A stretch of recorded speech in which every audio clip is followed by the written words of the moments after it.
साथियों नमस्कार। खोज खबर लाइव में आपका स्वागत है। मैं हूं मनोज प्रियदर्शी। कई महीनों की अटकलों के बाद आखिरकार किशोर बियानी के फ्यूचर ग्रुप का रिटेल, होलसेल, लॉजिस्टिक और वेयर हाउसिंग बिजनेस बिक गया।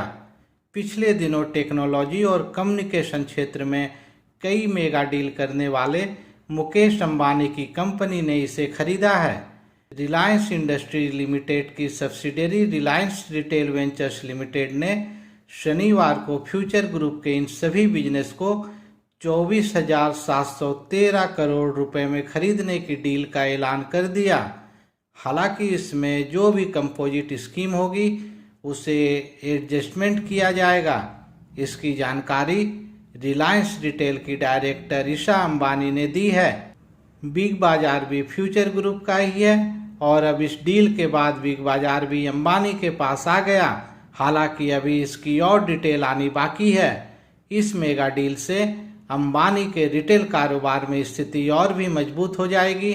भारतीय ई कॉमर्स बाजार में अमेजन जैसे दिग्गज खिलाड़ियों को टक्कर देने के लिए रिलायंस रिटेल अपने पांव लगातार मजबूत कर रहा है।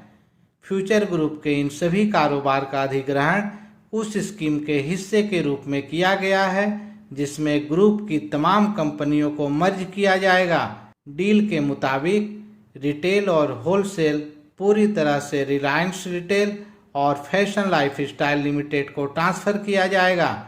लॉजिस्टिक एंड वेयर हाउसिंग भी रिलायंस रिटेल वेंचर लिमिटेड के पास आ जाएगा। Reliance retail and fashion limited future enterprises limited की 6.9% इक्विटी खरीदने के लिए 1200 करोड़ रुपए का निवेश इस इक्विटी मर्जर के बाद करेगा। रिलायंस रिटेल वेंचर्स लिमिटेड की निदेशक ईशा अंबानी ने कहा कि ये सौदा भारत में आधुनिक रिटेल के विकास में महत्वपूर्ण भूमिका निभाएगा। उन्हें आशा है कि छोटे व्यापारियों, किराना स्टोर्स और बड़े उपभोक्ता ब्रांडों की सहभागिता के दम पर रिटेल सेक्टर में विकास की गति बनी रहेगी।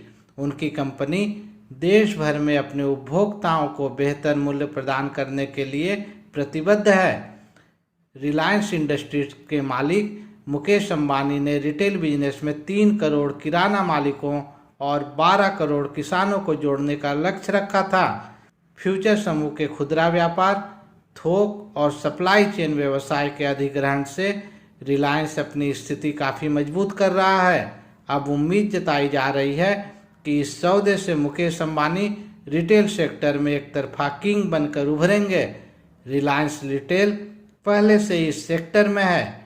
उम्मीद ये भी है कि देश भर में अब रिलायंस रिटेल स्टोर्स का दायरा बढ़कर 18,000 तक हो जाएगा। यह कंपनी के रेवेन्यू में 26,000 करोड़ रुपए जोड़ने में मदद करेगा। इससे रिलायंस इंडस्ट्रीज के पास भारतीय रिटेल बाजार की 1/3 हिस्सेदारी आ जाएगी। बता दें कि बिग बाजार का सबसे सस्ता, सबसे अच्छा टैगलाइन ने उसे और फ्यूचर ग्रुप को नई पहचान दिलाई थी। इससे फ्यूचर ग्रुप का टर्नओवर 9,000 करोड़ रुपए तक पहुंच गया और 2017 में भारत के 100 अमीरों की सूची में बियानी भी शामिल हुए। हालांकि वक्त के साथ सब कुछ बदलता चला गया और 2019 की खत्म हुई तिमाही में फ्यूचर रिटेल के प्रॉफिट में 15% की गिरावट आ गई। वहीं रेवेन्यू में 3% की कमी देखी गई। कोरोना संकट से बियानी के कारोबार को और ज़्यादा नुकसान हुआ। फ्यूचर ग्रुप कैश की कमी से जूझ रहा है। पिछले सप्ताह $50 करोड़ की फॉरेन करेंसी बॉन्ड में उनकी कंपनी ने 100 करोड़ का डिफॉल्ट किया था।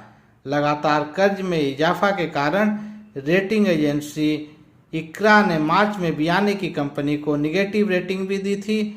इससे पहले भारत के रिटेल सेक्टर के पोस्टर बॉय के नाम से मशहूर बियानी ने अमेजन सहित कई अन्य संभावित निवेशकों के साथ भी चर्चाएं की, लेकिन अंततः अंबानी के साथ सौदा फाइनल हो गया और इसी के साथ बिग बाजार जैसा एक बड़ा ब्रांड अंबानी के पास आ गया।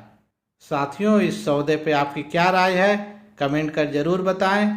खोज खबर लाइव चैनल को सब्सक्राइब भी कर लें। धन्यवाद। जय हिंद, जय भारत।